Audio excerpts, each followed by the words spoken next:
You're probably wondering what I'm doing here. After all, even though I've done my time in the classroom as student and as teacher, I'm better known as a writer, public speaker, social activist, game show host, even a speechwriter for Presidents Richard Nixon and Gerald Ford. Despite everything else I've done, though, I'm probably best known as an actor, and particularly for this role. Bueller. Life has been very good to me, and I'm very grateful. Like most people, I also have questions, very big questions like, how did we get here? Where are we going? Is there a meaning and purpose in life? Or are we, the universe, and everything in it, merely the result of pure dumb fate and chance? For most of my life, I believe the answers to these questions were fairly straightforward. Everything that exists was created by a loving God. That includes rocks, trees, animals, people, really everything.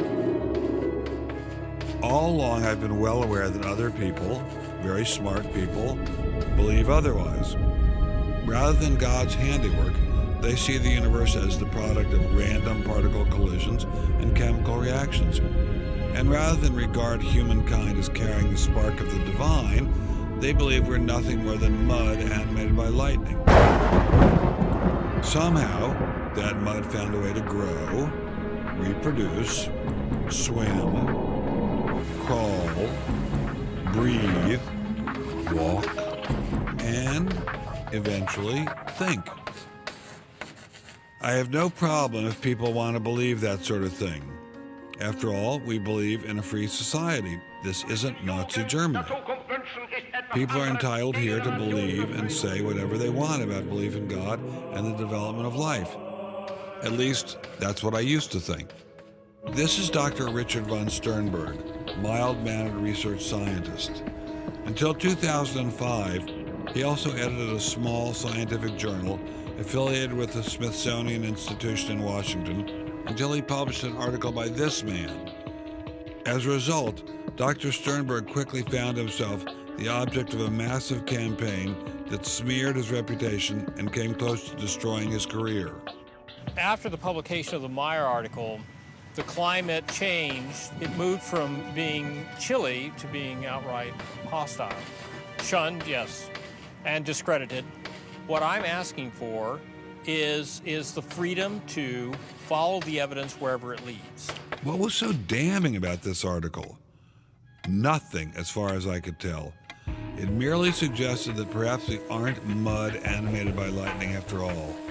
Dr. Meyer argued that there are signs of intelligent design in nature. The digital code in our DNA could not have come about by accident. Instead of a cosmic mistake, he says the evidence seems to indicate that we are the product of a higher intelligence. Publishing Dr. Meyer's paper would not have been an issue if we were living in the time of Galileo or Einstein. But unfortunately for Dr. Sternberg, we live in a very different era. This is the era of Darwin, and in such an era, those who challenge the status quo seldom go unpunished. As I investigated this situation, I discovered Dr. Sternberg is far from alone. Many other scientists face similar persecution. They're losing their jobs, they can't get tenure, they're denied publication in scientific journals, and they're openly ridiculed and ostracized by their peers, all for questioning Darwin. It's the kind of thing where you just learn to keep your mouth shut. I have been told to shut up. We were accused of being diabolical, theocratic conspirators who were trying to force religion into the classroom. It isn't just scientists attacking these guys either. The media's in on it, the courts, the educational system, everyone's after them. I guess I shouldn't be surprised. After all, these guys are asking some pretty dangerous questions, suggesting that Darwinism is not only improbable, it might actually be dangerous. I should know better than to ask such questions. After all, I've been warned. On the whole, they're not scientists. Intelligent design is not a research program. And that's all propaganda. They're distracting you from what's important. As a scientist, I am pretty hostile to a rival doctrine.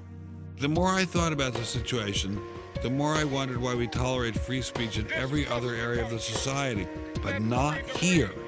What makes this situation so different? In my experience, people who are confident in their ideas are not afraid of criticism.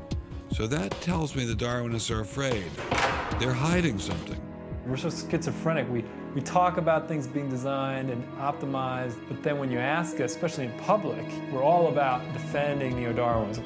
I now realize it's my duty to get the word out, to warn others before it's too late. So I'm going to begin by warning you.